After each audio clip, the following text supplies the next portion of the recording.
Selamat pagi Bapak-Bapak, Ibu-ibu sekalian. Assalamualaikum warahmatullahi wabarakatuh. Selamat datang di seminar Developer Days dalam rangka Indonesian ICT Award. Dan hari ini kita akan ada 3 pembicara, 3 topik bahasan untuk yang seminar. Kenapa kita katakan sebagai seminar? Di sini kita ingin sharing dari apa yang dimiliki oleh para pembicara. Untuk hari ini ada 3 pembicara. Saya sendiri akan mengawali untuk yang pertama, topik yang pertama. Kemudian nanti ada Pak Diki Tarmizi setelah sholat Jumat, insya Allah. Terus kemudian dilanjutkan dengan dari Google. Baik, kita mulai. Assalamualaikum warahmatullahi wabarakatuh. Jadi untuk yang topik yang pertama di sini kami ingin membahas mengenai CMMI. CMMI di mana CMMI adalah merupakan sesuatu yang sudah banyak dikenal di kalangan software developer. Nah, kemudian sebelum itu saya ingin perkenalkan dari tim pembicara untuk sesi pagi hari ini. Saya sendiri Eko Budiarjo, jadi kami berempat. Kemudian yang kedua Pak Alex seperti namanya di depan. Kebetulan sekali Pak Alex hari ini sedang katanya his body is not delicious katanya. Lagi gak sehat. Terus kemudian yang ketiga itu Pak Heru Martin yang berada di depan komputer. Saya perkenalkan Pak Heru Martin. Dan berikutnya adalah Pak Haminullah, Pak Hami di sini yang ada di sebelah kiri saya. Jadi kami tim dari Fasilkom UI di sini. CMMI bukanlah merupakan hal yang baru buat teman-teman di Fasilkom, terutama adalah para alumnus dari Magister Teknologi Informasi Fasilkom UI, karena kita selalu mempelajari software engineering approach dengan framework CMMI. Dan pada hari ini sesuai dengan namanya Developer Days di sini, maka yang kita ingin share dengan Bapak Ibu sekalian adalah bagaimana CMMI yang kita kenal yang merupakan pemeringkatan skala dunia ini dapat bermanfaat untuk small organizations maupun untuk software team. Oleh karena itu, judul yang kami angkat di sini adalah Empowering Small Software Company and Software Development Team by adopting CMMI dan framework serta Indonesian Case.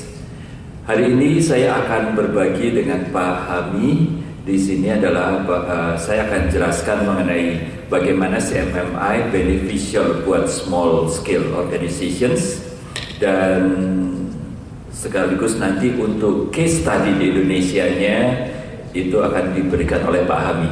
Jadi Pak Hami sudah mencoba apa yang pendekatan yang sudah kita telurkan di sini mengenai untuk mempergunakan CMMI untuk skala organisasi, skala kecil, itu diterapkan secara nyata dan nanti akan di-share gimana pengalamannya. Jadi nanti Bapak Ibu selama waktu seminar ini bisa menanyakan mengenai konsepnya maupun implementasi di Indonesia, dan siapa tahu dari Bapak Ibu sekalian ada yang tertarik untuk memanfaatkan framework ini untuk empowering tadi. Jadi kira-kira itu yang jadi objektif pembicaraan. Baik, kemudian saya lanjutkan lagi untuk yang topik yang berikutnya. Kalau boleh saya mau coba berdiri di situ aja Pak Hami, ya boleh ya?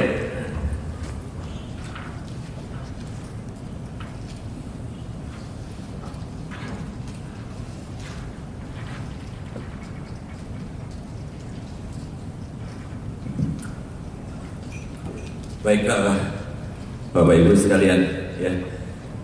Saya rupanya harus banyak belajar untuk duduk di podium ya. Lama-lama gak betah juga rasanya, kok kurang akrab, kurang dekat gitu. Jadi izinkan saya untuk berjalan-jalan kayak gini. Saya rasanya lebih nyaman untuk menjelaskan. Baik, jadi ini adalah timnya. Yang pertama adalah saya akan jelaskan ini. Apa yang akan kita bahas? Hari ini kita akan bahas topik satu adalah mengenai konsep dari software organization capability maturity model. Kemudian yang kedua kita akan bicara mengenai continuous representation. Jadi continuous ini yang cocok untuk dipergunakan untuk small scale organizations. Terus kemudian key success-nya adalah pemilihan daripada proses area, nanti kami akan perlihatkan. Terus kemudian berikutnya adalah bagaimana specific practice selection, itu kunci berikutnya. Kemudian case study. Nah, mengawali itu semua, saya akan mulai dengan sebuah slide ini. Ya. Slide ini kalau kita lihat, CMMI adalah merupakan standar internasional, standar dunia, dimulai dari di Amerika Serikat, di mana pada waktu itu di sana semua software organizations sebagai kontraktor daripada Department of Defense dan government Amerika itu harus mengikuti framework CMMI. Framework CMMI memiliki 5 level 1, 2, 3, 4, 5, itu yang disebut dengan model berjenjang stage. Dan tahun ini adalah, mulai akhir tahun kemarin, adalah tahun yang menggembirakan. Dari sekian lama mencoba, ternyata kenyataannya menggembirakan sekali, karena ini adalah pada kali pertama, ya, ini adalah kondisi. Jadi kalau ada kata sebuah company sebuah software organization sudah masuk, sudah memenuhi maturity level tertentu, sudah maturity level 3, maka akan terdaftar di Carnegie Mellon University di Software Engineering Institute. Ini ada appraisalnya. Jadi appraisalnya skala internasional. Dan yang luar biasa dengan prestasi di Indonesia di sini adalah bahwa ketika saya cek di bulan Mei 2014, ternyata sudah ada 4 perusahaan di Indonesia yang masuk setelah memenuhi atau setelah berhasil mencapai maturity level 3.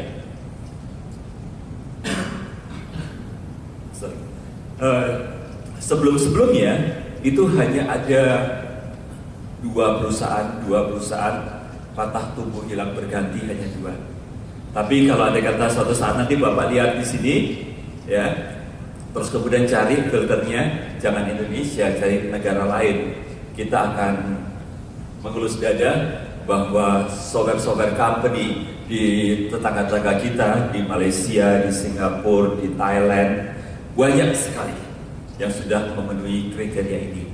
Dan bisa dibayangkan menghadapi MEA, masyarakat ekonomi ASEAN, gitu ya, dimana kalau nanti kita software company di Indonesia mau mendapatkan pekerjaan di tempat lain, maka bahasanya hanya satu, CMMI, untuk mengatakan how good the quality of software company.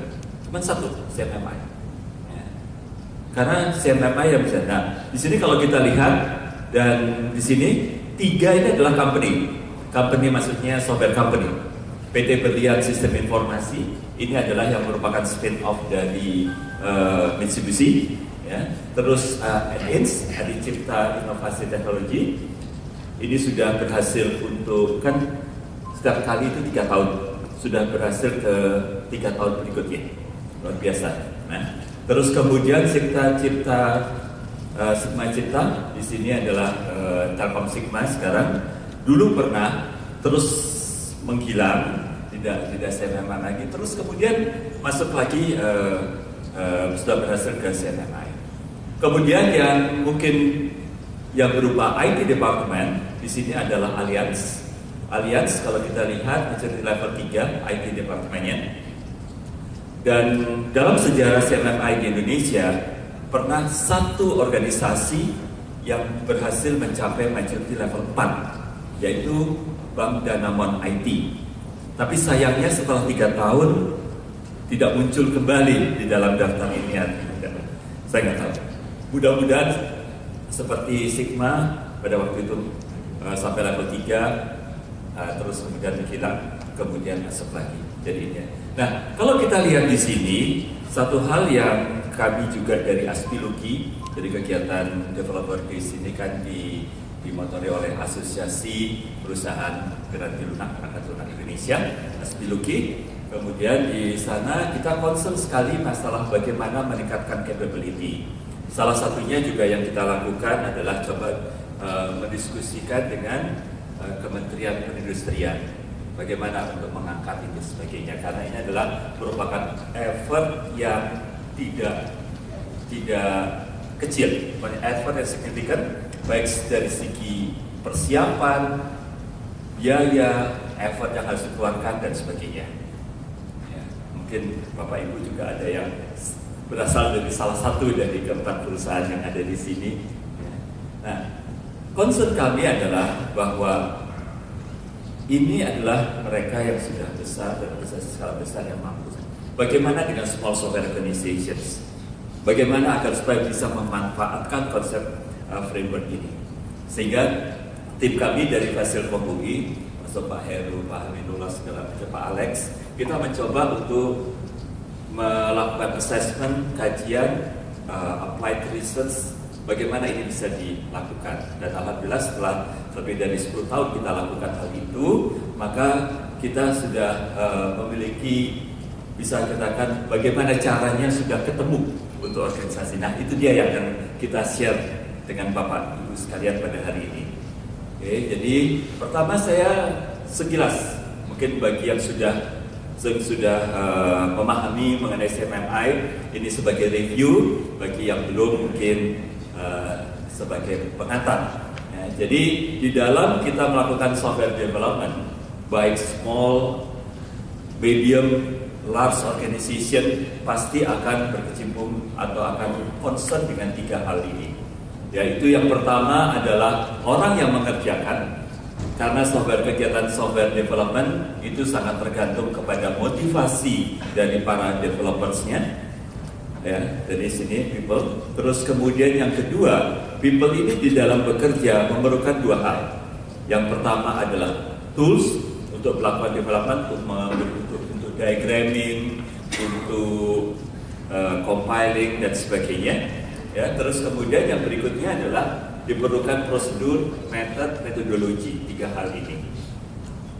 Tanpa 3 hal ini, yang dilakukan adalah pendekatan craftsmanship di dalam mengembangkan atau mendevelop aplikasi. Nah, kita lihat di sini untuk mencapai hal itu telah banyak dikembangkan, terutama dimotori oleh Software Engineering Institute di Carnegie Mellon University di Pittsburgh. Lahirlah sejumlah standar yang sudah muncul, mungkin pernah dikenal. Dulu dimulai dengan CMM for Software atau CMM Software, dimulai dari sana. Terus kemudian berkembang lagi, dalam perkembangannya ternyata sebuah software organization seringkali tidak hanya membuat software, tapi menghasilkan sebuah sistem yang turnkey. Ada hardware-nya, ada software-nya, sehingga kita tidak bisa bicara hanya software per se, software seperti produknya Microsoft dan lain-lainnya, tetapi menjadi sebuah sistem. Oleh karena itu dikatakan software intensive system. Jadi bisa yang purely software, dia purely hardware terus include di dalam softwarenya. Sehingga akhirnya di dalam perkembangan dunia, semua standar-standar ini disatukan menghasilkan apa yang disebut dengan capability majority model integrations. Nah, perkembangan dari majority model integration itu juga luar biasa. Pada hari ini, jadi saya kira mulai dari 2010, CMMI tidak hanya untuk dunia software atau software intensive system yang disebut dengan CMMI Dev, tetapi sudah berkembang CMM for Services, artinya untuk services organizations, ya. Kemudian ada CMMI for Acquisitions, dan ini terus berkembang. Di 2010 yang versi terakhir adalah CMMI Dev versi 1.3. Kita akan fokus pembicaraan kita pada CMMI Dev versus 1.3. Jadi itu perkembangan standar di situ, standar yang dikenal oleh CMMI. Ya. Terus kemudian yang perlu kita lihat di sini, seringkali kita terjebak oleh satu hal, bahwa kalau bikin software mau bagus harus jago teknikalnya, jago desainnya, jago programmingnya, dan sebagainya. Seringkali masalahnya bukan di situ. Itu sudah wajib. Itu sudah namanya juga bikin software harus menguasai teknikal. Tetapi seringkali yang membuat gagal adalah bukan di teknikalnya, tetapi di managing the process. Oleh karena itu, premis yang dilakukan oleh Software Engineering Institute adalah bahwa ini merupakan industri framework, artinya sudah teruji. Kalau tidak teruji, maka tidak mungkin ada appraisal seluruh dunia mengikuti. Ya, Bapak bisa lihat di dalam linknya tadi. To improve product quality and development efficiency. Jadi seringkali kita melakukan kegiatan software development, kita coding atau desain secara sederhana, langsung coding, begitu jadi ubah lagi, akhirnya software kita menjadi carut marut, istilahnya jadi bakmi, root gitu ya. Kalau udah root, ada orang datang lagi, programmer baru atau software engineer baru, dia akan bisa bilang dengan atasannya atau dengan ketua tim, Pak, daripada saya memperbaiki software yang sudah jadi, yuk kita bikin dari nol. Dan itu keep on.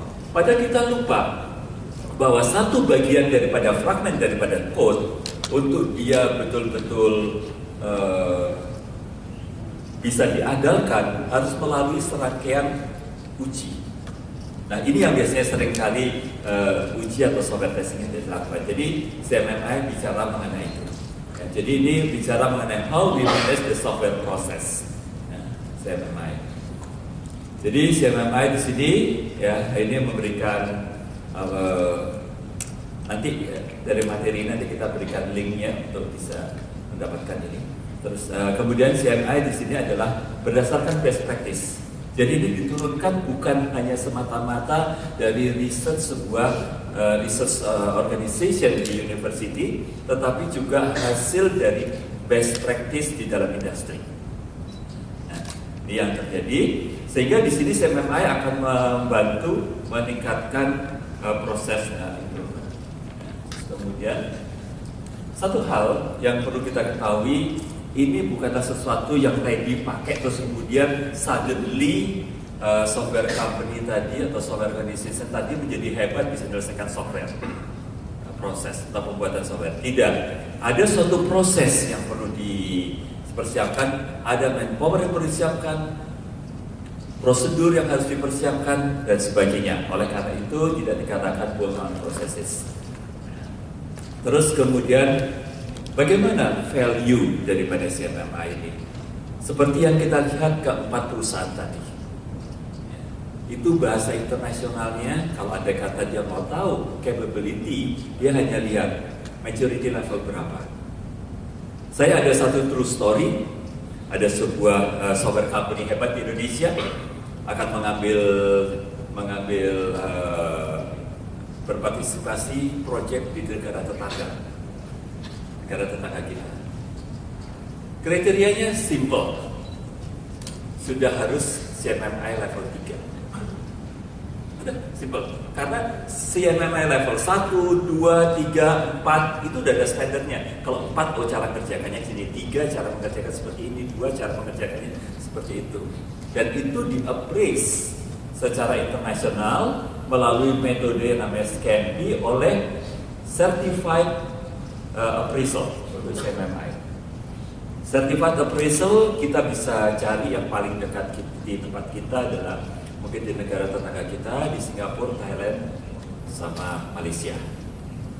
Brunei belum ada, Indonesia belum ada, mungkin salah satu di antara Bapak Ibu akan kompeten untuk melakukan itu berdurasi. Ini akan mereduce cost di dalam development appraisal. Ya. Nah, 5 level tadi, itu kalau yang disebut dengan berjenjang, di target tadi, ini 5 levelnya adalah ini. Jadi dimulai dengan initial, kemudian diperbaiki basic management process, requirement, kemudian project management, akhirnya bisa masuk ke maturity level 2, kemudian bisa tingkat lagi terus dengan standar, dengan proses development yang standar, masuk ke level 3, Level 4 mulai terukur, jadi software development seperti layaknya di dalam manufacturing bisa diukur standar kualitasnya, apakah mencapai ataukah tidak. Nah, itu bisa dicapai di sini. Dan yang terakhir adalah optimizing 5. Ini merupakan suatu effort yang perlu signifikan dilakukan untuk naik dari satu level ke level yang lain. Nah, Bapak lihat di sekarang kalau dilihat sini, most likely di dalam software organizations by default itu level 1, cirinya sederhana. Dari sekian banyak proyek yang dikerjakan, ini rata-rata di sini miss the target. Tidak tepat waktu, tidak tepat biaya. Jadi di dalam software development itu sederhana. Ya, ingin berkualitas, tepat waktu, tepat biaya, itu look simple. Kita semua tahu mengenai hal itu. Tapi gimana cara kita mencapai? Itu adalah sesuatu yang luar biasa yang harus dilakukan. Kalau dia berhasil, sehingga kalau di organisasi level 1, waduh Pak, maaf, minta extension waktu lagi, belum selesai, itu biasa. Kalau bisa tepat waktu, itu luar biasa. Selamat datang Pak Jarod, Pak Michael.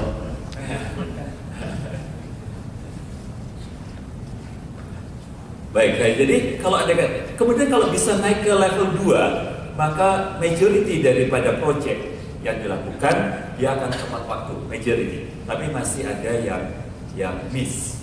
Makin ke atas, coba Ibu lihat, makin sedikit yang tidak tepat waktu karena deviasinya makin kecil. Dan bahkan yang lebih menarik lagi adalah targetnya bisa menurun. Sehingga software organizations yang berada di maturity level 5 dibandingkan dengan maturity level 2 untuk mengembangkan sebuah software, development cost-nya lebih murah, lebih kecil yang level 5.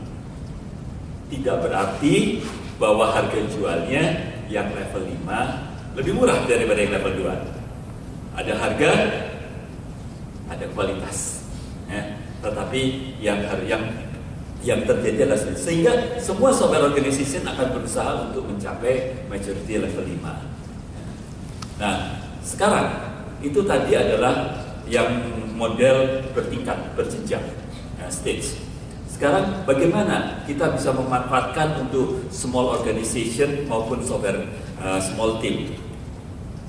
Adalah dengan mempergunakan pendekatan yang disebut dengan continuous representation.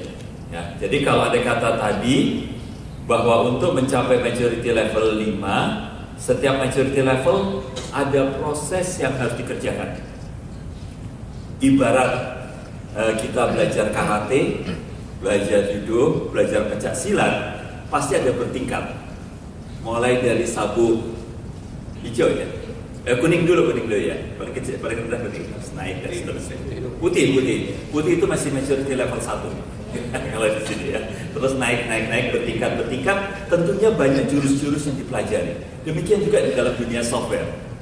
Kalau kita mau menerapkan framework ini, cuman bedanya kalau yang model berjenjang itu udah pasti. Level 2 harus memenuhi proses-proses ini, level 3, 4 dan seterusnya. Ini terlalu berat buat small organization. Kita bicara small organization berapa? Small team berapa?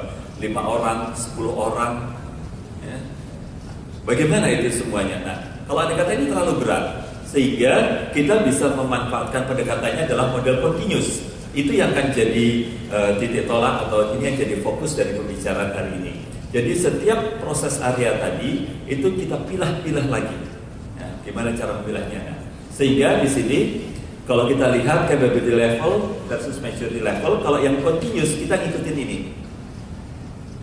Kalau yang ini yang seperti tadi Sigma Telkom, BSI, ya ngikutin yang model stage, itu stage-nya di sini.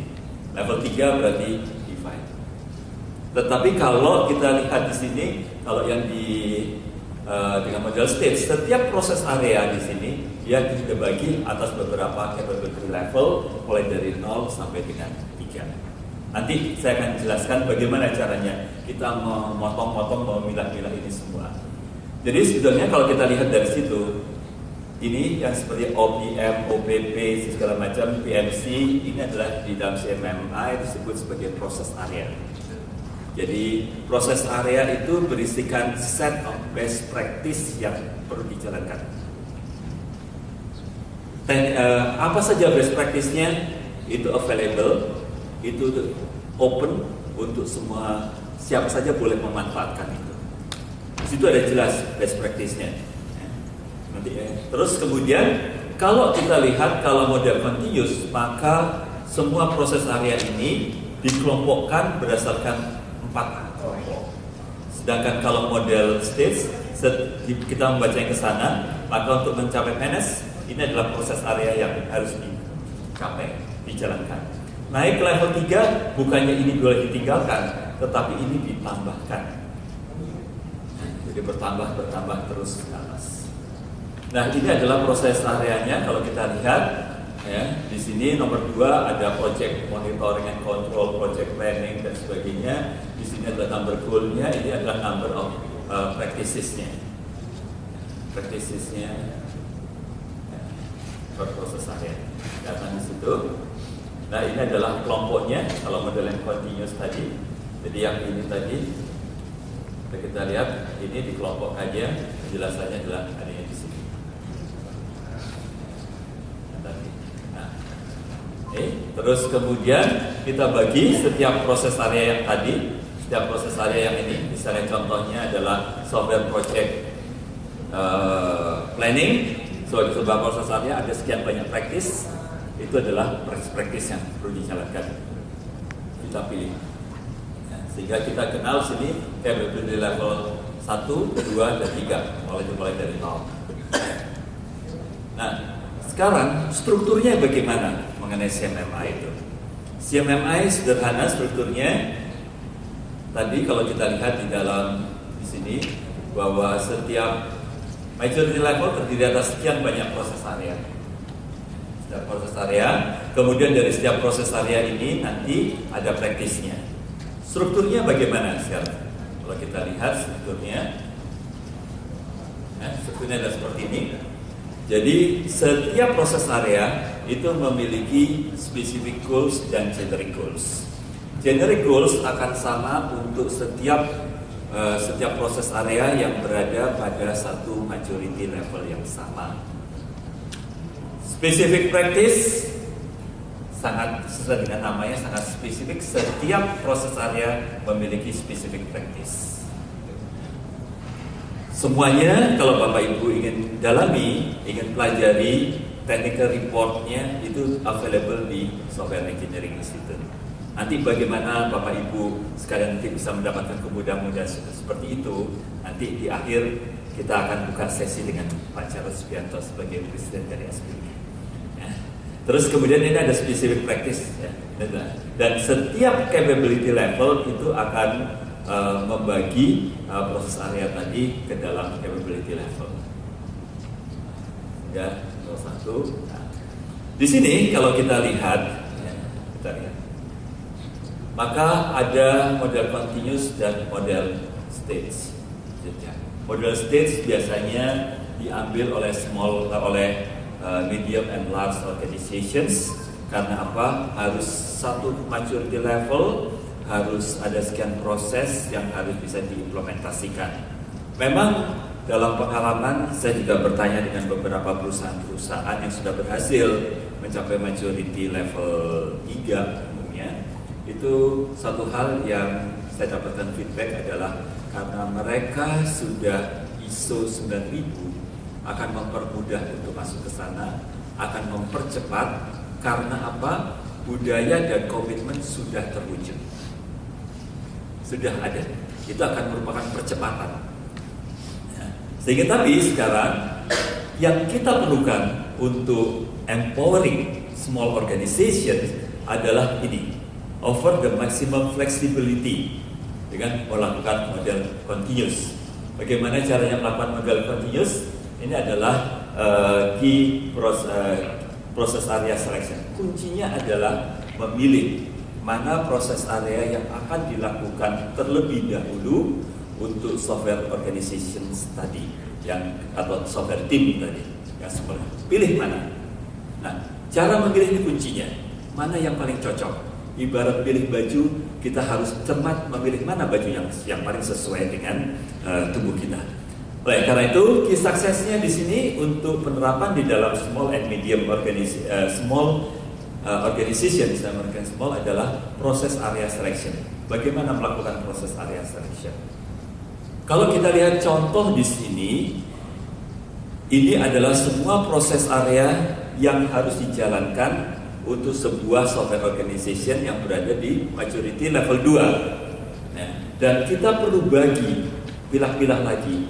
Setiap proses area memiliki beberapa capability level. Jadi kita bagi, kita susun kembali itu semua. Ya, kita susun, ini adalah cara menyusunnya.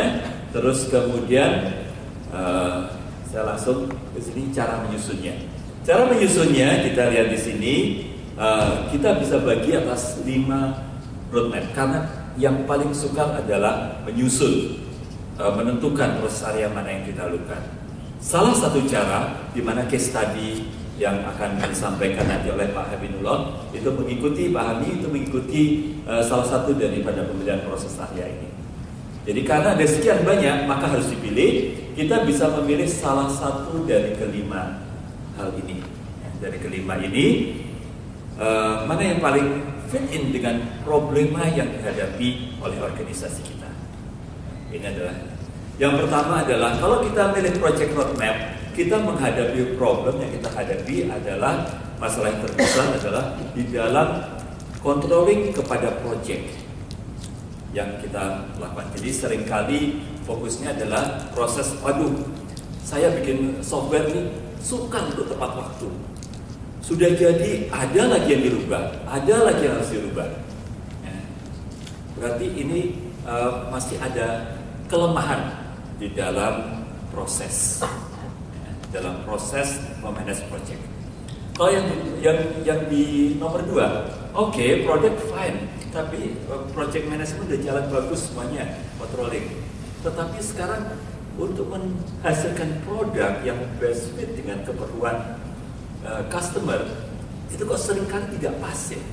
Tepat waktu, nah, tepat biaya, tetapi nggak pas dengan keinginan. Nah, itu biasanya problemnya adalah di sini. Nah, yang ketiga biasanya problemnya adalah di product integration roadmap. Ini sudah ada komponen-komponen daripada software, kok diintegrasikan kok sering nggak match. Ini yang problem utama yang dihadapi. Karena sekarang kan bikin software tidak semuanya start from scratch. Karena kita bisa mengambil sejumlah komponen-komponen, baik yang free maupun berbayar, kita bisa lakukan sehingga sekarang kita bisa akan membuat software yang lebih cepat. Yang berikutnya adalah proses, ini adalah di dalam proses, kemudian ini yang lebih advance lagi adalah mission capability. Nah, begitu kita tahu, kita analisa organisasi kita, tim kita, mana sih kelemahannya, mana yang paling cocok dari sekian roadmap, dipilih, ya, dipilih gitu ya. Nanti Pak Hamid akan jelaskan di dalam software sebuah software company yang kebetulan Pak Hamid pimpin juga, ya. Akhirnya setelah dianalisa Pak Hamid menemukan bahwa problemnya adalah yang lebih cocok adalah kepada produk roadmap. Nanti akan dipilih. Ya, Pak Hamid ya. Kemudian kalau kita sudah memilih, maka kita punya set of pilihan yang sudah bagus. Set of pilihan ini adalah merupakan hasil research beberapa para ahli, para praktisi. Kalau ada kata problemnya ini, proses areanya ini, problem ini, proses area ini. Nah ini semuanya ada. Oke, berarti proses area project planning, project monitoring, requirement management, configuration management. Nah, jadi kita bikin ibaratnya menu makanan. Mau pilih yang mana dari proses area buat yang small and medium, kita pilih ada paket 1 sampai paket 5. Ya, jadi simpel, menyederhanakan kita, ini adalah paket 1 sampai dengan paket 5. Kita pilih paket mana yang paling fit dengan problematik yang kita hadapi di dalam organisasi kita. Walaupun ini adalah banyak membantu di kecil dan menengah, atau software tim kecil, tetapi buat software organisasi yang ingin mencoba mendapatkan manfaat, walaupun itu sudah skala menengah dan besar, tetap bisa melakukan pendekatan ini. Karena nantinya akan bisa converted equivalent dengan maturity level yang ada di akan melakukan appraisal. Jadi ini semuanya sudah ada project roadmap, apa saja, semuanya ada lengkap di sini. Ada 5 paket pilihan. Oke. Nah, kalau kita lihat di situ setiap paket pilihan, setiap proses area memiliki keterhubungan. antara satu dengan yang lainnya. Saya akan masuk ke yang berikutnya. Nah, jadi yang berikutnya adalah specific practice di sini. Kalau kata proses area sudah kita pilih, saran yang paling mudah pendekatan pertama adalah pilihlah satu paket dari 1 sampai 5. Walaupun kami sudah melakukan kajian, banyak cara yang bisa dilakukan, banyak referensi yang dilakukan, nanti mungkin pada lain kesempatan kita bisa sampaikan. Untuk yang sekarang kita pilih 1 paket saja, kemudian kita pilih proses selectionnya. Nah, kita pilih praktisnya. Tadi kita ikuti standar ini. Nah, ini adalah sebuah contoh. Sebuah contoh di dalam salah satu proses area, yaitu yang disebut dengan requirement management.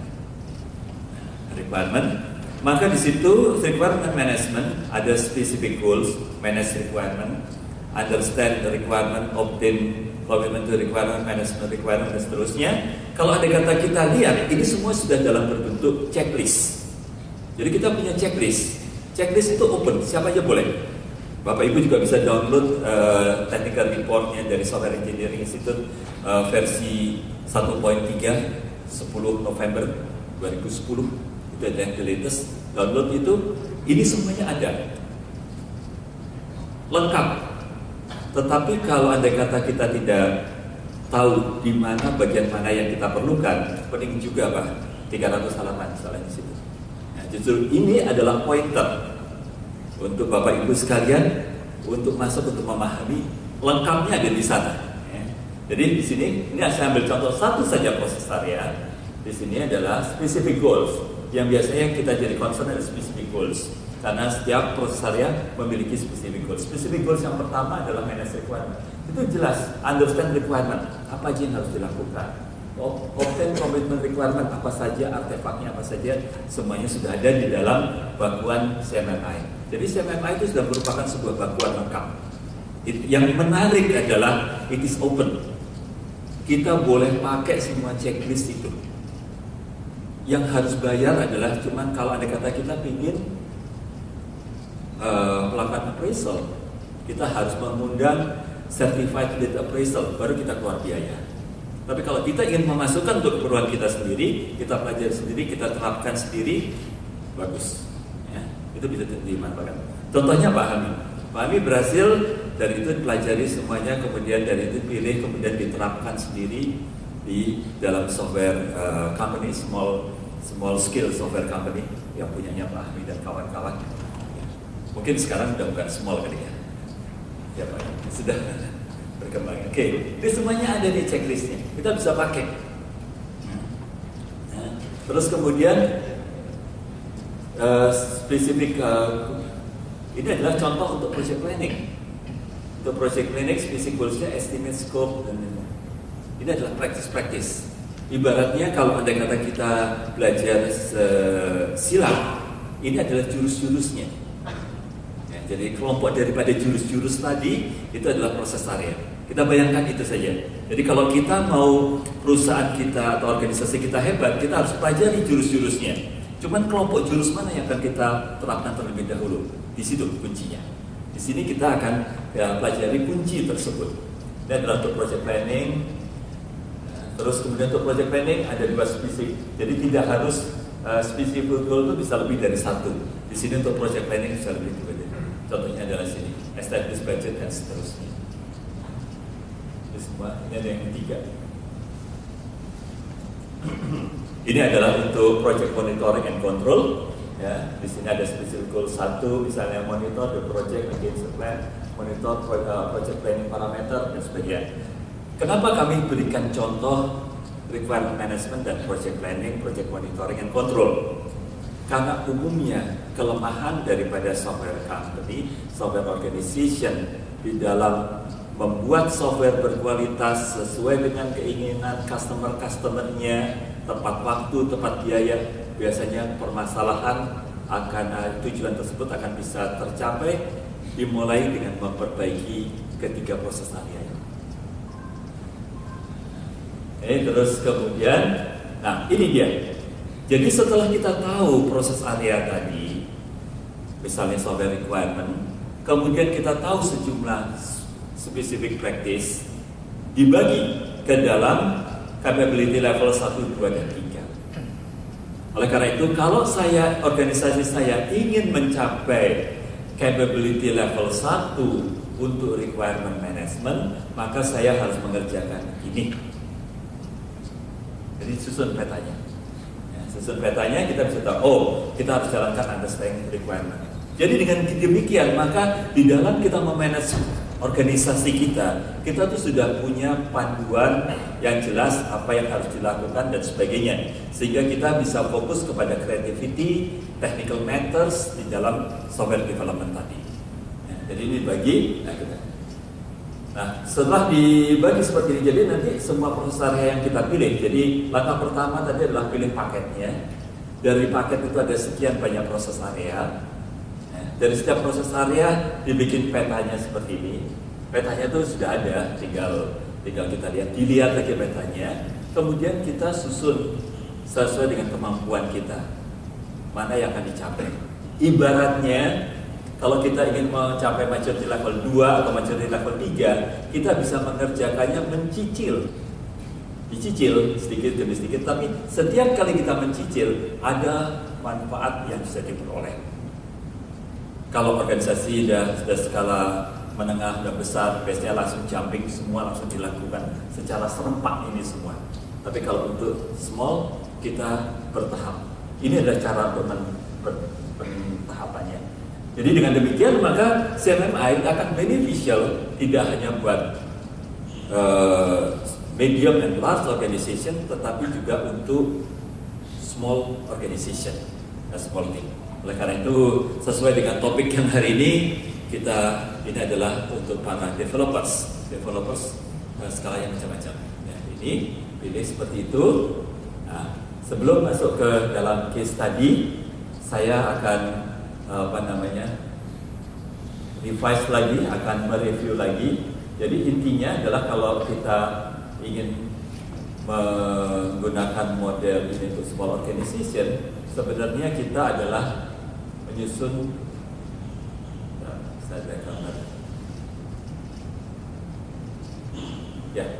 kita sebenarnya membuat perencanaan untuk menerapkan semua jurus-jurus silat kita tadi.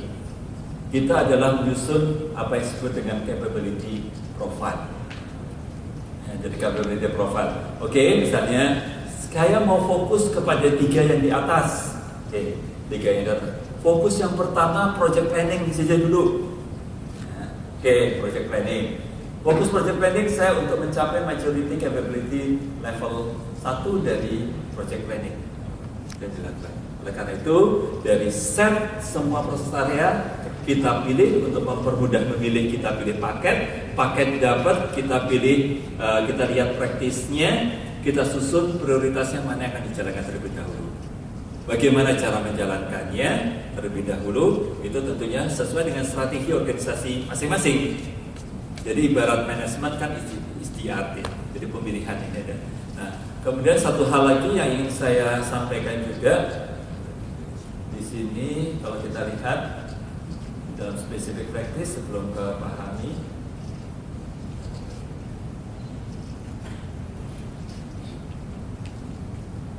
Nah, sini ya.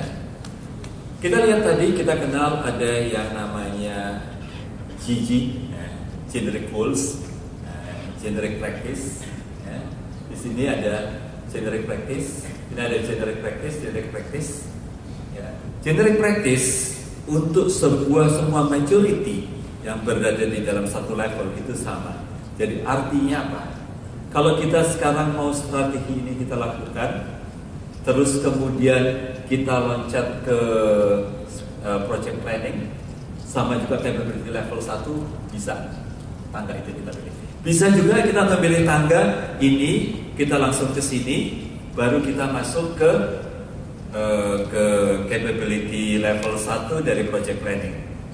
Kalau capability level 1 dari project planning sudah kita bisa lakukan, otomatis kita langsung masuk ke capability level 2, karena capability level 2 dari proses area yang kita lakukan terlebih dahulu sudah berhasil kita terapkan. Dengan kata lain adalah ini sama.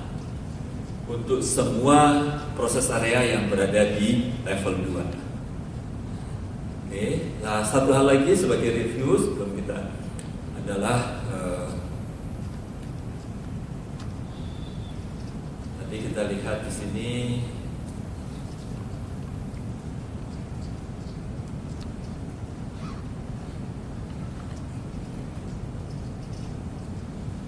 ada satu lagi yang kita lihat the whole process area.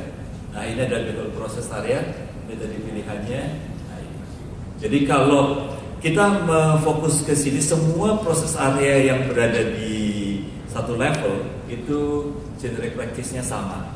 Cuman kalau kita memilih paket-paket tadi, kan ada paket-paket yang kita pilih untuk yang ada yang proses di level 2, ada yang proses di level 3.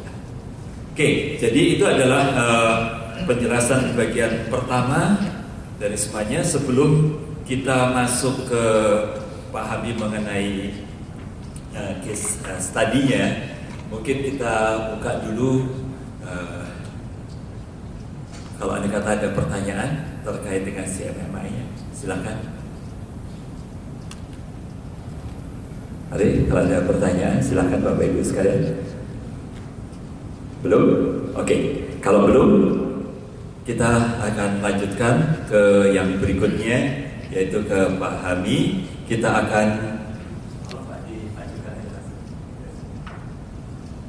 akan bahas mengenai bagaimana penerapannya tadi di dalam sebuah organisasi. Ya, silakan Pak Hami. Assalamualaikum warahmatullahi wabarakatuh. Nama saya Hamidullah. Saya memulai karir di software development itu dengan sangat optimis. Bayangkan ya, kalau teman-teman lulus kuliah itu cuma dapat ijazah, saya lulus kuliah selain ijazah dapat uang 100 juta Pak. Dapat dari mana? Skripsi saya itu ternyata laku di industri, nggak cuma masuk perpustakaan. Nah, hal seperti ini membuat saya masuk industri perangkat lunak itu dengan sangat optimis. Ya, kalau Pak Jokowi bilang butuh government, panggil programmer, 2 minggu selesai. Oh, saya enggak Pak, saya seminggu biasanya selesai. Dan saya langganan dengan proyek Sangkurian. Ya, ini kondisi awal saya ya. Tapi ini nggak berlangsung lama. Sampai suatu hari saya menangani sebuah proyek dengan customer berjumlah ratusan orang dengan jumlah kantor cabang yang banyak. Di sana saya mulai menemukan problem-problem ya. Tadinya saya berpikir bahwa kemampuan coding itu segalanya. Kalau Anda udah jago coding, segalanya beres, gampang. Ternyata anggapan saya salah. Di situ tiba-tiba dari rasa optimis, saya merasa sangat jagoan, tiba-tiba saya merasa sangat bodoh.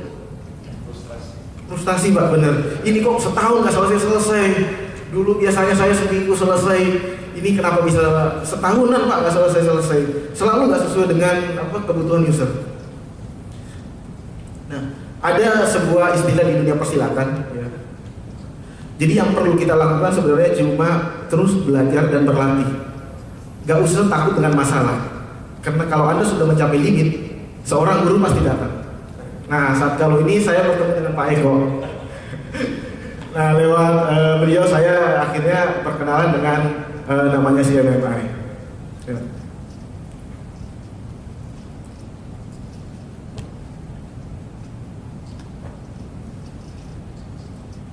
Nah, ini latar belakangnya. Jadi ternyata anggapan saya selama ini bahwa software development itu hanya sekedar kemampuan coding, ternyata salah besar. Di sana juga melibatkan unsur manajemen, banyak faktor-faktor lain. Nah, bagi startup company dengan modal nekat, modal semangat, ya biasanya cuma berjumlah beberapa orang, direktur merangkap developer, merangkap office boy, akan menemui problem seperti ini, Pak. Ya, ini problem ini pasti akan terjadi. Nah, dalam software development, kalau kita berbicara quality, bahwa kualitas suatu perangkat lunak itu sangat ditentukan oleh software proses pembuatan software. Ya, jadi jika kita ingin melakukan improvement terhadap kualitas perangkat lunak kita, maka yang harus diimprove adalah prosesnya. Ini adalah sebuah best practice dalam industri perangkat lunak. Nah, di sini kebetulan saya bekerja di PT Maloji. Di sini saya mengambil case study. Saya ambil sebuah project untuk coba saya teliti untuk dilakukan improvement kualitas melalui pendekatan CMMI continuous. Nah, yang pertama-tama adalah saya melakukan titik start. Saya coba lakukan appraisal, assessment untuk menentukan sampai di mana sih capability level saya. Karena saya pakai continuous, maka metriknya adalah pakai capability level. Akhirnya karena waktu itu kami mengembangkan produk itu kita beri nama Faris. Akhirnya produk Faris ini kita jadikan objek penelitian dengan menggunakan proses area yang ada di produk roadmap. Ya, tadi sama Pak Eko sudah dijelaskan ada berbagai macam roadmap, ada yang project roadmap, ada yang product roadmap, ada yang project integration roadmap. Nah, karena kebetulan kita mengembangkan produk, kita bikin paket software dijual seperti yang Microsoft Office punya, maka kita pakai 6 proses area. Pendekatannya pakai scan PC. Kalau yang ini scan PC, yang kita lakukan penelitian adalah segala macam artifak, baik itu formal maupun informal. Ya, yang kalau pakai yang KMP kelas A itu sudah harus formal. Tapi kalau misalnya yang kita pakai C, assessment internal, itu yang tidak formal pun juga masih diakui. Contoh misalnya saya ketemu user, saya mencatat, walaupun cuma oranye tangan, ini sudah diakui sebagai artifak. Tapi kalau yang formal enggak diakui gitu. Itu sudah harus sesuai dengan standar yang sudah harus ada standarnya. Nah, ini hasil appraisal kami di requirement management misalnya spesifik praktis pertama. Spesifik praktis pertama itu mengatakan tentang understanding requirement, bahwa dalam proses development software kita harus mengerti kebutuhan user. Nah, di sini setelah kita melakukan penelitian ternyata ada catatan-catatan di mana daftar-daftar fitur, daftar requirement yang akan kami kembangkan. Oke, di sini kita coret yes. Y itu adalah misalnya ada nggak artifaknya, buktinya. Kalau N itu no, artinya nggak ada buktinya. NA itu not applicable, artinya proses yang bersangkutan tidak relevan dengan proses yang kita ambil. Di tahap ini requirement management ini ternyata kita cuma dapat poin 60% yang terlaksana.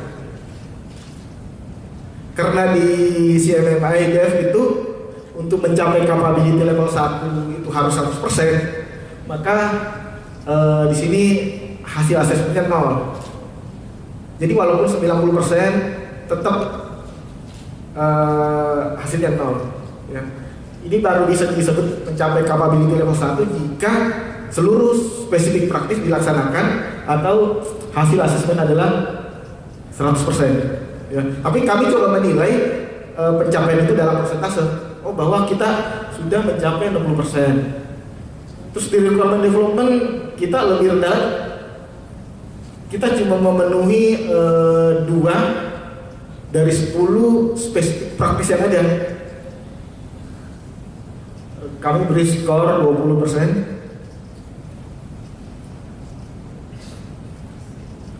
Di configuration management kita cuma 1. Itu pun gara-gara kita ini install SVN. Oh, kita pakai SVN untuk versioning software. Itu udah dapat satu poin. Ya. Karena yang dinilai di sini bukan proses ya, tapi hasil akhir bukti bahwa proses itu dilakukan. Ya, seperti tadi requirement management, understanding requirement. Apa buktinya kita mengerti? Oh, buktinya ada dokumennya, dokumen requirement. Yang kedua, bahwa kalau di requirement itu harus ada persetujuan dari si pengguna. Kita melaksanakan, buktinya apa? Oh, ada tanda tangan. Jadi kalau cuma kita tulis nggak ada tanda tangan dari orang yang hadir, itu dianggap nggak melaksanakan. Jadi seperti itu kan. Kita melihat dari artifact, bukan di proses. Di proses product quality assurance 0, sama sekali kita tidak melakukan spesifik praktis satupun. Kalaupun sebenarnya kita melaksanakan, tapi kita nggak mengeluarkan artifact, nggak ada catatannya.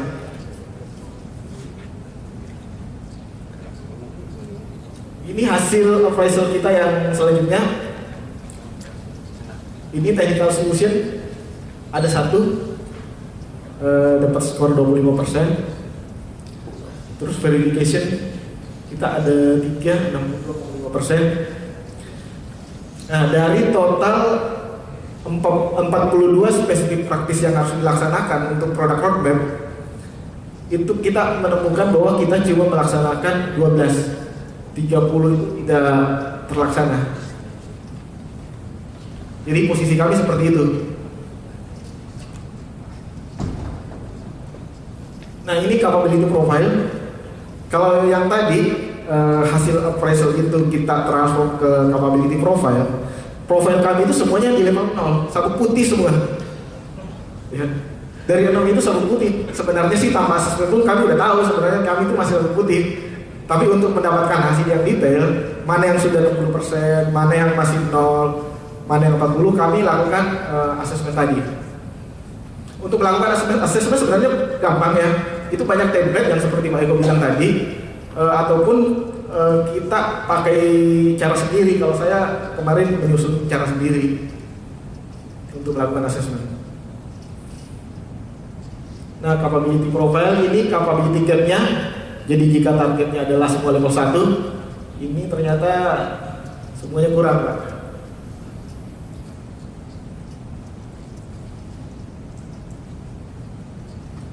Nah, ini kalau kita lihat tadi ada 42 spesifik praktis yang harus kami laksanakan. Dengan perusahaan yang cuma modal semangat, dengan resource SDM dan keuangan yang terbatas, jika kami harus melakukan 42 spesifik praktis, itu sepertinya sesuatu yang susah buat kami. Pikiran kami lebih banyak yang startup pikirkan kan gimana dapat project. Gimana mau memikirkan kualitas kalau dananya aja nggak ada. Akhirnya kami memilih bermain efektif. Ya. Kita perlu suatu strategi bagaimana mengcover 6 spesifik 6 proses area itu dengan sekali jalan. Sama seperti saya misalnya punya 2 peluru, saya akan menembak burung sebanyak 10. Gimana cara menembak maksimal? Saya harus pakai suatu teknik agar kalaupun saya cuma punya 2 peluru itu bisa kena 6 misalnya. Syukur-syukur semuanya. Ya. Akhirnya apa? Kita membuat strategi berdasarkan metode ini. Pertama-tama kita lakukan root cause analysis. Jadi masih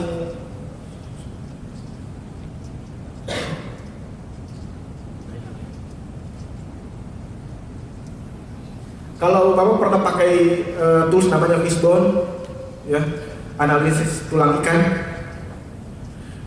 kita pakai pendekatan itu. Misalnya di requirement management, ini kenapa kami gagal?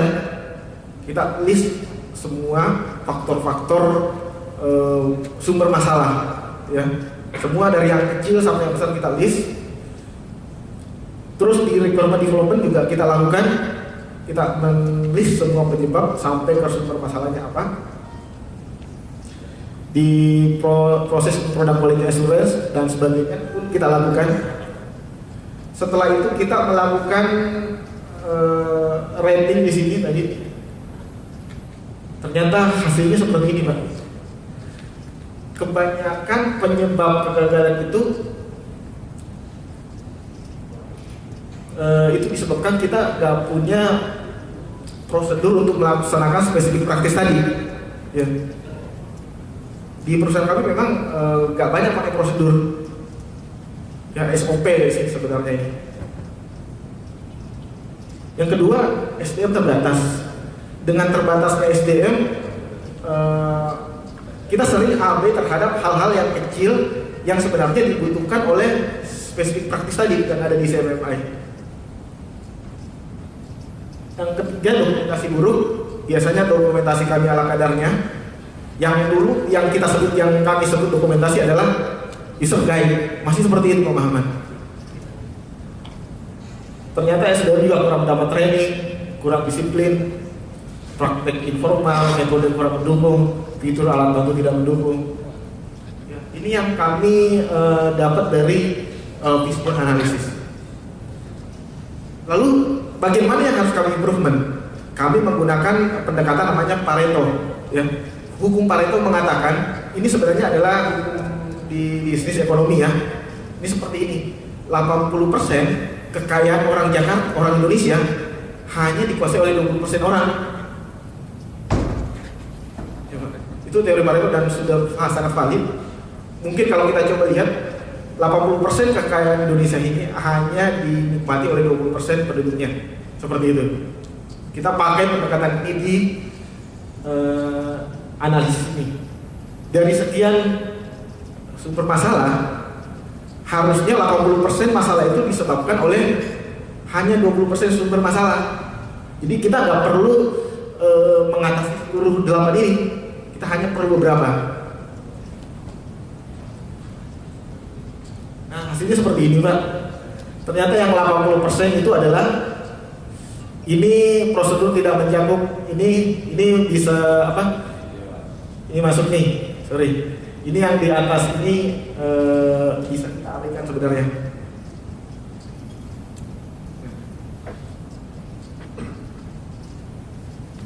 Ini yang di bawah garis ini ya. Ini garisnya. Yang 80%-nya. Jadi yang seperti fitur alat bantu, metode, praktik informal ini untuk sementara bisa kami abaikan. Jadi idealnya sih nggak seperti ini, tapi karena kita tadi dengan resource terbatas ya bagaimana cara melakukan apa sekali kita misalnya menembak burung itu bisa yang kena bisa berapa? Pak, boleh tanya Pak? Yuk. Antara SDM terbatas dengan SDM kurang disiplin ada korelasi nggak? Karena terbatas itu bisa aja karena dia nggak produktif jadi terbatas. Kalau bisa, jadi yang ini Pak, selain kalau SDM kurang apa namanya, yang tadi mendapat training, oh SDM terbatas ya, yang kurang disiplin. Nah, kalau yang ini sebenarnya yang kami sebut kurang apa namanya, kurang disiplin itu, misalnya kita punya prosedur di coding Pak, ya, misalnya variabel itu adalah harus nama yang jelas. Ya misalnya kalau misalnya variabel itu adalah pekerjaan, maka harus kita tulis pekerjaan. Nah ini kadang-kadang ada yang pakai simbol P, pakai A. Nah itu namanya yang kurang disiplin Pak. Enggak. Jadi kita sudah punya prosedur, tapi dia masih seenaknya. Nah kalau yang SDM terbatas itu satu programmer misalnya dia bisa merangkap 2 proyek, misalnya gitu.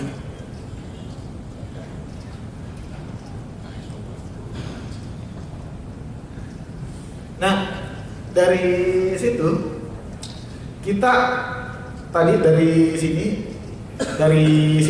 grafik ini baru kita melakukan strategi. Apa yang harus kami improve? Ya sebenarnya sih gampangannya kalau prosedur tidak mencakup ya dibuat mencakup jadinya seperti itu. Kalau SDM terbatas dibuat agar SDM cukup, ya. Jadi yang pertama adalah buat SOP. Yang kedua adalah SDM yang kita coba penuhi. Yang ketiga adalah gap pengetahuan ini kita lakukan training. Dan yang terakhir kita improve documentation. Ya. Jadi kalau sebelumnya kita itu masih ala kadarnya, dokumentasi ala kadarnya, sekarang Pak, kita meeting aja tuh harus ada meeting, walaupun ini internal ya. Jadi kita bikin kalau internal salah satu harus bikin meeting, semua problem-problem dicatat, rekomendasi-rekomendasi dicatat, terus kalau misalnya kita melakukan user requirement itu harus wajib minta tanda tangan misalnya ya. Jadi si anggota yang ikut di situ di forum itu semuanya harus tanda tangan gitu loh. Gak sekedar ngomong-ngomong terus begitu besoknya kita klarifikasi lagi, kan Bapak yang minta itu ini, enggak saya nggak pernah ngomong. Nah itu kita sudah harus minta tanda tangan mereka.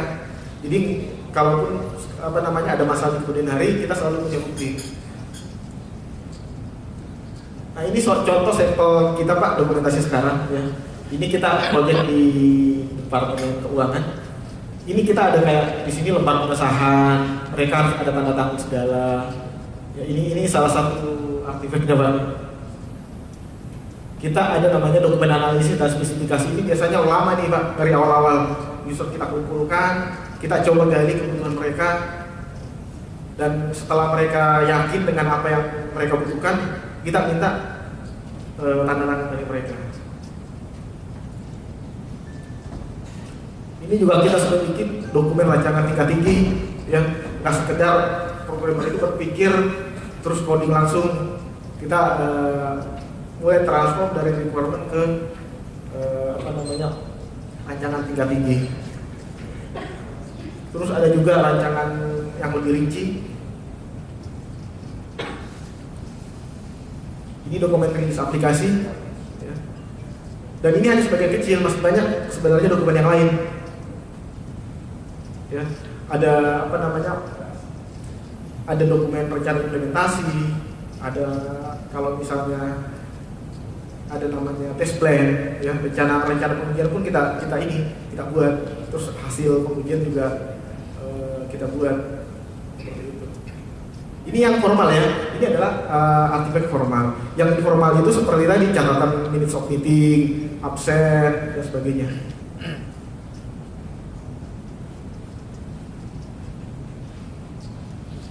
Saya pikir itu yang bisa saya sharing dari pengalaman saya.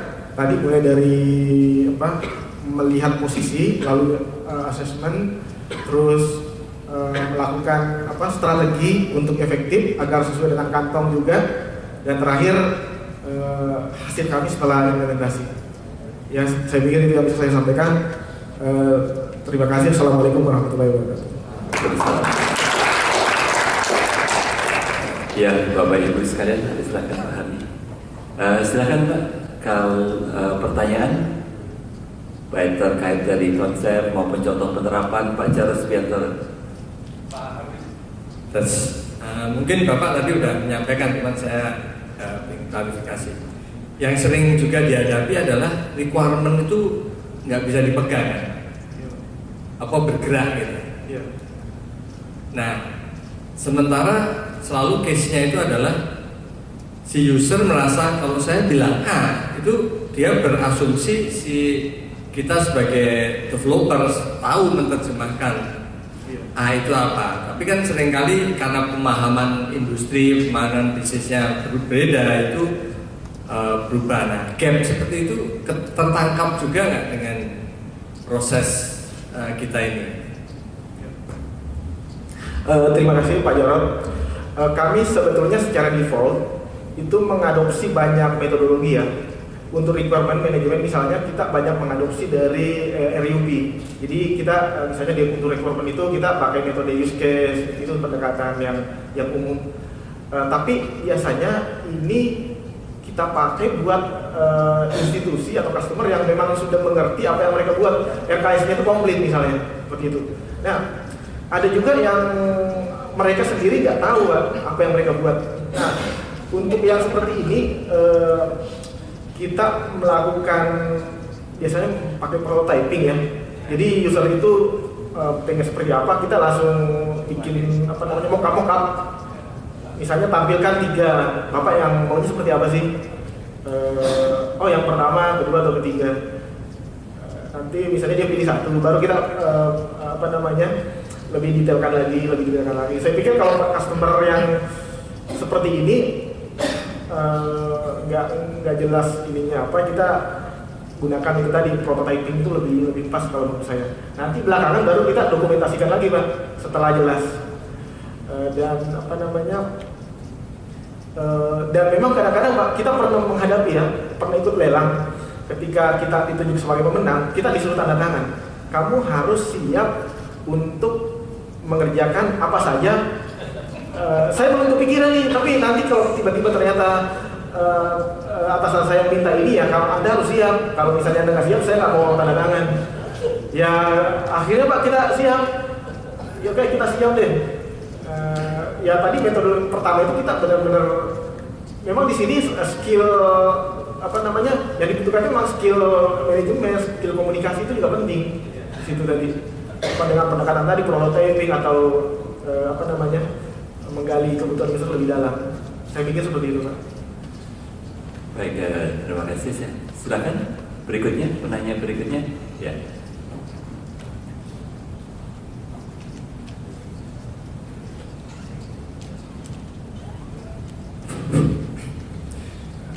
Terima kasih atas kesempatannya. Selain solusi-solusi yang dipaparkan setelah membuat listing problem yang setelah tadi diperlihatkan profil ternyata masih tidak full semua, setelah disusun list problemnya, persentasenya yang paling besar sampai yang paling kecil. Nah, kemudian di situ ada yang paling utama. Jadi yang pertama adalah pembuatan SOP ya. Nah, kalau saya sih mau bertanya maksudnya setelah pembuatan SOP yang internal itu, yang jadi tantangan selanjutnya bagi sebuah small organization yang baru startup seperti itu, biasanya ini komitmennya masih naik turun gitu. Setelah membuat SOP bareng-bareng, tapi ternyata kemudian hari motivasinya turun dan akhirnya problemnya semakin jadi. Jadi yang setelah kita bikin peraturan sendiri, tapi kita tidak komit juga atas apa yang kita setuju bersama seperti biasanya. Nah, yang jadi pertanyaan saya, apakah ada tips khusus dari Bapak yang mungkin udah punya pengalaman nih banyak tentang building dari nol startup company yang seperti itu untuk masalah yang di bagian komitmen seperti itu. Terima kasih. Terima kasih Pak. Dalam manajemen proyek ada teori namanya teori Y dan teori X. Teori Y mengatakan bahwa orang itu bekerja, dia tidak perlu diawasi. Dia bisa bekerja sendiri kok, tidak perlu diawasi. Nah, tipe selain itu, tipe orang yang dia baru kerja kalau diawasi. Bos pergi, dia chatting, dia Facebookan, bos datang kerja lagi. Jadi itu teori manajemen ya.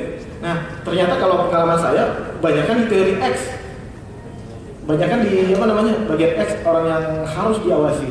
Nah, ini akan mempengaruhi terhadap suatu komitmen ya. Begitu pengawasan ketat, komitmen jalan, pengawasan kendor, komitmen nggak jalan. Nah, untuk hal ini saya pikir kuncinya adalah di leadership Pak. Ya, jadi yang top manajemennya itu memang harus punya komitmen untuk menjalankan aturan. Ya. Kita nggak bisa mengharapkan itu dari bawah, karena penerapan aturan itu memang harus keras dari atas. Ya, sama seperti mungkin kayak aturan di jalan. Kalau misalnya polisi ada, orang melanggar, polisi nggak ada, kita ini lagi kita melanggar ya. Jadi sama seperti itu, bosnya itu memang harus tegas dan harus kasih contoh. Coba tipsnya. Jadi harus mulai dari atas. Oke, saya mau tambahkan sedikit Pak. Jadi ini pengalaman dari saya starting my career sebagai software engineer gitu ya. Ternyata setelah dari sampai sekarang memang perlu ada small thing tapi impact-nya besar. Oleh karena itu tadi kita bicara Pareto segala macam. Nah biasanya untuk yang kecil mulai itu adalah membudayakan para software people tadi itu adalah put on paper. Biasanya kita senang bikin diagram, bikin code, tapi kalau suruh nulis itu males. Padahal sekarang kita bisa mengumpulkan, menulis itu secara sederhana, ada email, ada WhatsApp, mungkin itu bisa kita pakai. Dan tadi pengalamannya Pak Hami juga, bahwa kita di dalam keberhasilan tadi ada direct artifact, dokumen software requirement specification dan sebagainya, tetapi juga bisa untuk menerapkan CMMI secara baik, kita juga perlu indirect artifact. Dan indirect artifact tadi itu notulen, catatan, segala macam, dan membiasakan seperti itu. Jadi tadi contohkan dipahami tadi, contohkan, waktu itu saya nggak minta itu. Bisa kemungkinannya dua, memang tidak mengakui, atau kemungkinan satunya lagi adalah lupa. Kalau dulu pernah minta itu gitu ya.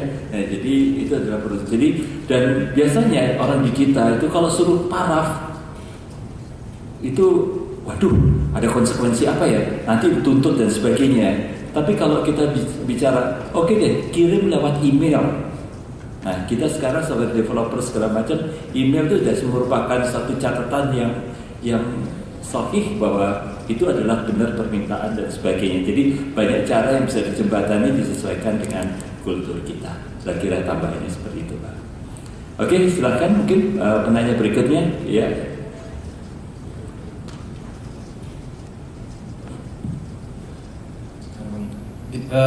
Untuk yang CMMI sendiri kan itu sudah ada formalisasi Pak ya, jadi sudah ada dokumen teknis yang lengkap gitu Pak ya untuk jadi kasih download.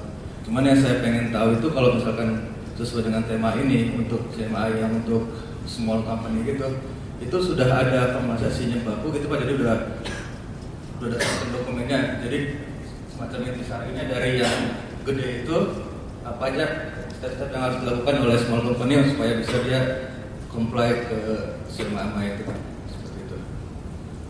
Dokumen sudah ada belum Pak?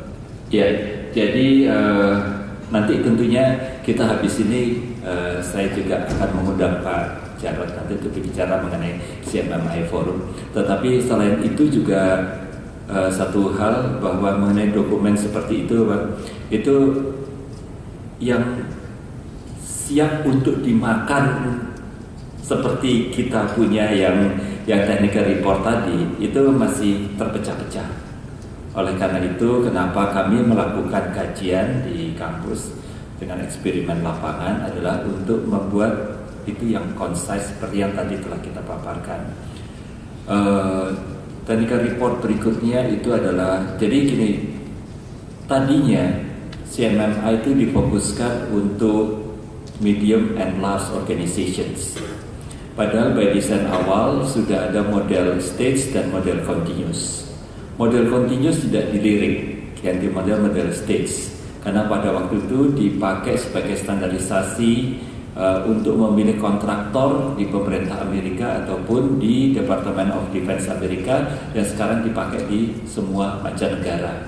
Jadi fokus di situ sehingga terabaikan. Kalau dilihat dari situ, technical reportnya itu terakhir sekitar tahun 2006. Di situ ada CMMI roadmap. Kalau Bapak cari lewat Google, CMMI roadmap keluar yang tadi. Terus kemudian beberapa artikel itu nanti juga akan keluar di situ beberapa artikel mengenai CMMI for Small Organizations. Jadi setelah sekian lama model continuous ini tidak dilirik, setelah sukses, baru orang berpikir sekarang mengenai ternyata CMMI model continuous yang dulu dicanangkan ketika awal cocoknya untuk small organizations. Nah, itu baru muncul beberapa tulisan-tulisan antara lain di SCM Communications. Nah, karena itu kita fokuskan. Kira-kira gitu, Pak. Jadi, tapi kunci utamanya ada yang di technical report yang tahun 2010, November 2010 itu adalah merupakan standar terakhir dan itu merupakan sudah convergent. Walaupun yang khusus untuk continuous itu ada terakhir di 2002, tapi sudah diperbarui dengan munculnya yang 2010. Kira-kira seperti itu nanti kita katakan. Oke, berikutnya tadi Pak Hidayat kelihatannya ada pertanyaan, silakan Pak Hidayat.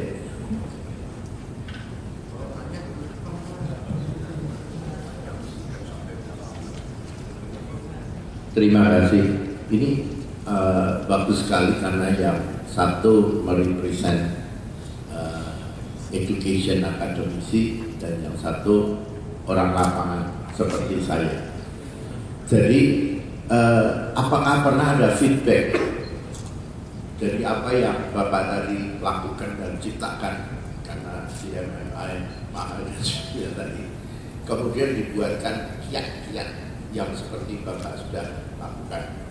Pernah nggak Pak Eko kemudian meminta kami ini yang dari praktisi-praktisi ini untuk memasukkan informasi itu kepada Anda dan kemudian dianalisa dan kemudian bentuk satu sistem yang pemerap dan bagus di Indonesia. Jangan seperti yang lalu itu karena niatnya memang mau buat licensing, dari licensing sudah berduit gitu. Itu saya kira salah itu. Jadi karena salah biasanya ya tidak lanjut gitu. Apalagi ini nanti zaman kabinet baru ini hal-hal yang baik dan benar itu mungkin yang berkembang, yang kurang baik, kurang benar akan mati berguguran. Jadi kalau kita bisa membentuk satu sistem sehingga dengan demikian bisa diterapkan di industri software kita, maka kita akan bisa mendapatkan satu konsep yang Indonesia, apalagi kemudiannya melalang buana disusun dan dikembangkan oleh Universitas Indonesia oleh Pak Eko gitu. Tapi masukannya dari kami ini yang sudah berjuang cukup lama di bidang IT. Ya, nah kita kalau perang bersaing dengan produk luar negeri, karena di perhotelan jelas tinggal saya atau dia gitu kan. Kalau dia 3 kali harganya dari saya itu kan celaka saja. Mestinya saya harus lebih mahal dari dia, tapi tetap lakunya saya gitu. Nah, itu belum bisa tercapai. Satu hal lagi adalah tadi banyak pertanyaan, customer itu mintanya ini besok itu ya. Oleh karenanya saya selalu kalau punya customer, nasihatnya jadilah si customer itu. Jadi pada waktu menyusun analisa dan desain itu, sampai si customernya bilang, loh kok tahu gitu bagaimana? Loh enggak, saya harus mempelajari bisnis Anda sehingga saya tahu kebutuhan Anda itu apa sebenarnya. Jadi satu sistem rumah sakit atau hotel itu saya yang bikin.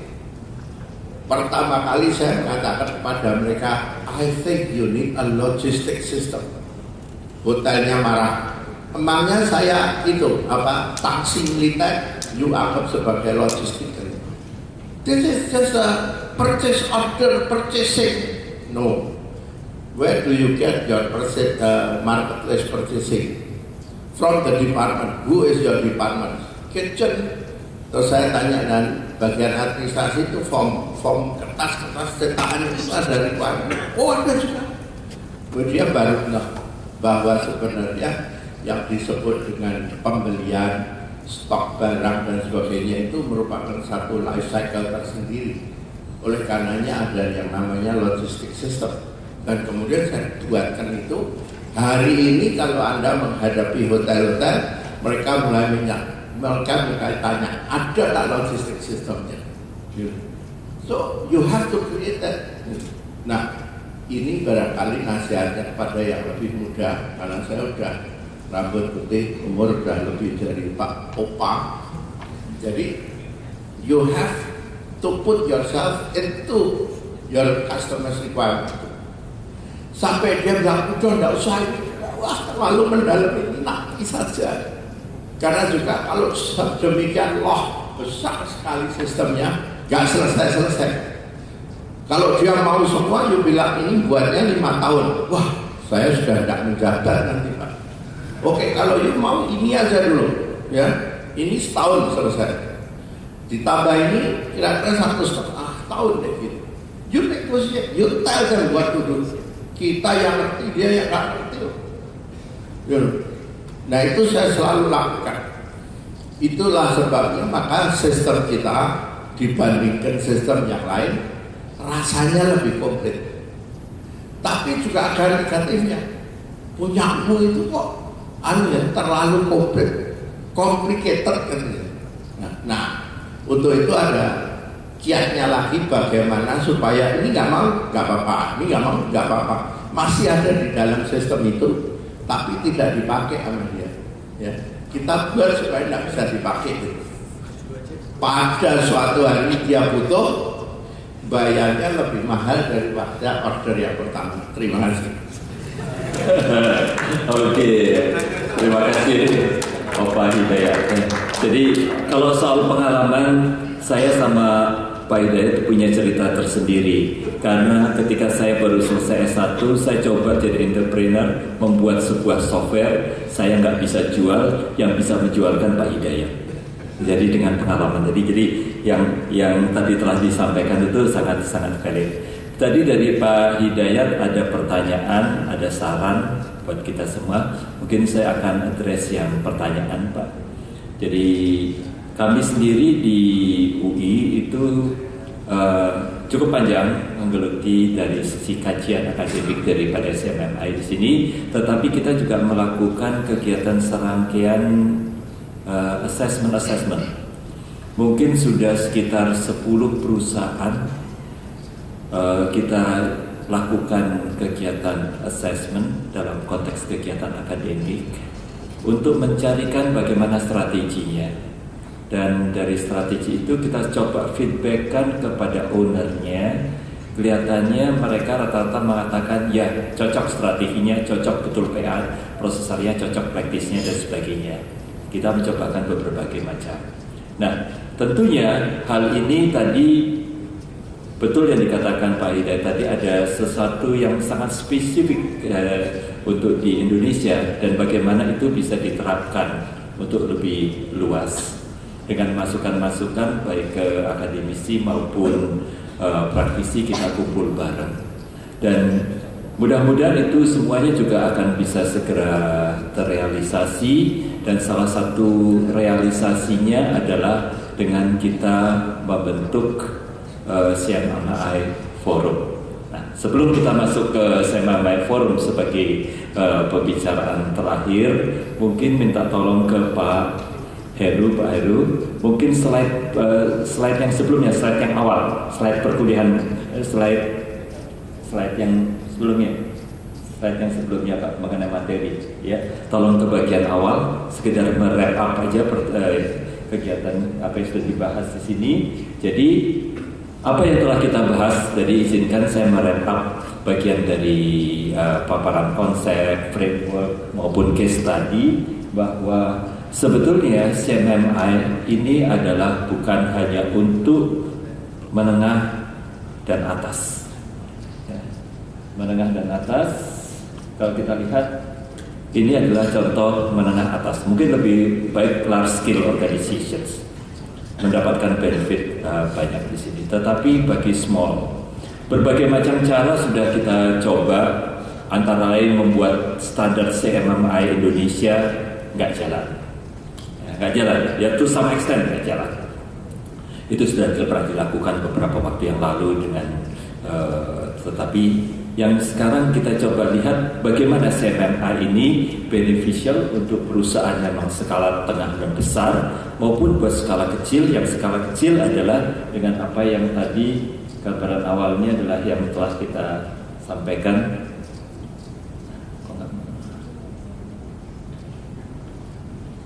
Naik ke awal ya, terus ya ke awal slide ya. Jadi dengan melalui ini empowering tadi, ini adalah tadi yang konsepnya. Jadi ini adalah conclude daripada diskusi dalam rangkaian seminar. Oke. Saya rasa Bapak Ibu sekalian masih mungkin ada pertanyaan lagi karena kita harus mengakhiri jam 11 lebih karena kita akan sholat Jumat dan jam nanti yang di website keliru, bukan sampai jam 1 karena kita ada break, jadi sampai jam 11 actually. Jadi izinkan untuk saya masuk ke agenda terakhir, bagaimana apa yang sudah kita bahas ini tidak hanya berhenti di ruangan ini. Ya, itu penting. Tadi Pak Hidayat telah sampaikan gimana input dari praktisi, dari industri, akademisi sehingga bisa merumuskan. Nah, untuk merumuskan itu kita perlu untuk mengawali dengan apa yang disebut dengan CMMI Forum. Dan untuk membahas mengenai CMMI Forum dalam waktu 10 menit saya minta Pak Jarod untuk maju ke depan. Pak Jarod mungkin karena kami dari Aspiluki menginisialisasi untuk terbentuknya CMMI Forum. Silakan Pak Jarod.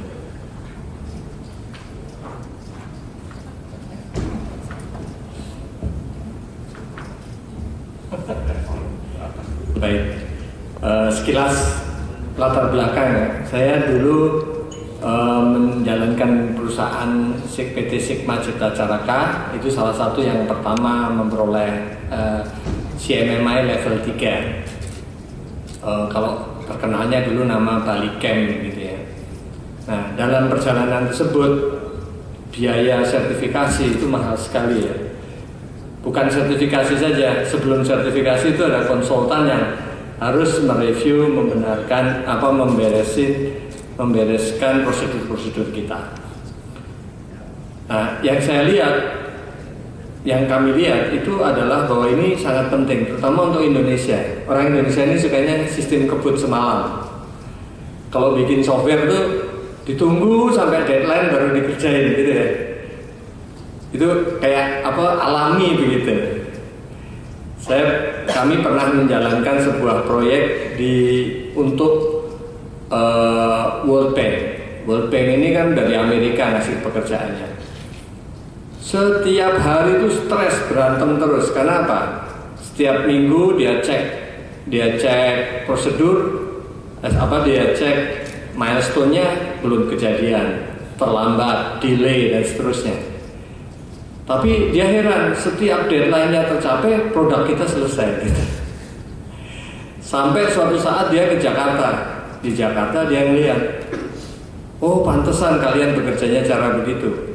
Saya lihat Jakarta ini trafficnya luar biasa rumit, tapi kok jarang kecelakaan katanya. Tapi itu bukan alasan ya. Maksudnya kami dari asosiasi itu inginnya kalau bisa semua pengembang software itu memiliki sebuah standar prosedur operasi yang baku.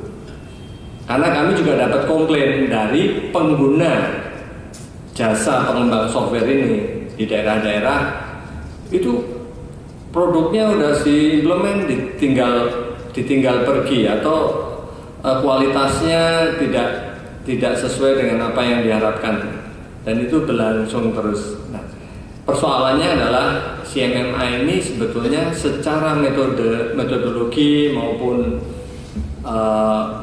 itu bisa dipakai secara bebas ya Pak ya. Kalau tujuannya untuk membenahi organisasi internal kita sendiri, sebetulnya kita bisa menggunakan itu. Tapi seringkali kita perlu sertifikasi biar orang percaya. Kalau nggak ada sertifikasi, orang mana? Wah, saya ragu-ragu nih memberikan kepada Anda walaupun Anda mengaku sudah tier 3 misalnya. Tapi sertifikasi sendiri relatif mahal, minimum kalau nggak salah 300 juta, bisa sampai lebih kalau ada pembenahan. Dulu pernah dengan Kementerian Perindustrian kita menggagas sebuah versi Indonesia namanya KIPI. KIPI itu singkatan dari Kematangan Industri Perangkat Lunak Indonesia. Tapi kalau terjemahan bebas dari CMM. Kalau terlalu formal juga akhirnya sulit berjalan. Karena apa? Badan Standarisasi Nasional menganggap prosedurnya tidak sesuai dan sebagainya. Jadi kami akhirnya berbincang dengan para software developers yang sudah menerima CMMI seperti AdIns, terus Krakatau ya, bukan? Ada beberapa. Nah, kita berniat untuk mengembangkan sebuah forum apa? Forum CMMI. Sambil seperti Pak Hidayat katakan tadi, mengembangkan sebuah mekanisme ataupun kesepakatan bagaimana supaya perusahaan-perusahaan dapat disertifikasi ya, sampai dengan dapat disertifikasi dengan biaya yang relatif terjangkau.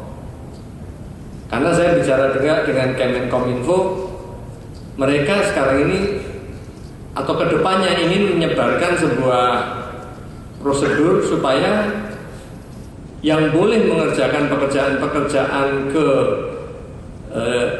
institusi pemerintah itu harus yang minimum level 3 atau level 2 misalnya. Nah kalau itu diterapkan belum kita sendiri nggak siap kan, jadi kesulitan. Mungkin ilustrasinya sedikit itu dulu. Makasih. Ya, jadi tadi pun juga kami pun dari kampus juga sudah banyak melakukan kegiatan assessment terhadap itu, dan itu juga bagus untuk kita rapikan, kita tuliskan, kita sebarluaskan. Tetapi memang kita perlu untuk membentuk suatu wadah yang lebih atau satu organization. Jadi oleh karena itu pada waktu kita rapat di Aspilogi ada datang dari akademisi, dari pengembang perangkat lunak, developer, termasuk yang sudah CMMI level 3, itu rasanya kita perlu untuk membuka komunikasi yang lebih luas untuk masukan dan untuk membuat sesuatu. Oleh karena itu kita bentuklah CMMI Forum. Jadi baru sekitar komitmen kita 4 bulan yang lalu lah kira-kira.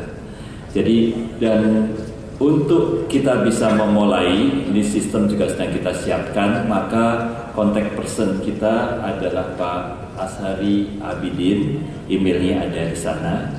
Bagi hadirin sekalian yang tertarik untuk bergabung di dalam milis CMMI Forum, silahkan sampaikan.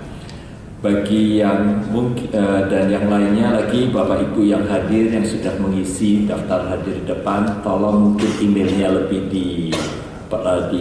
dipastikan emailnya tertulis secara terang agar supaya nanti bisa diberikan masukan atau bergabung atau ditawarkan untuk bergabung ke dalam forum ini.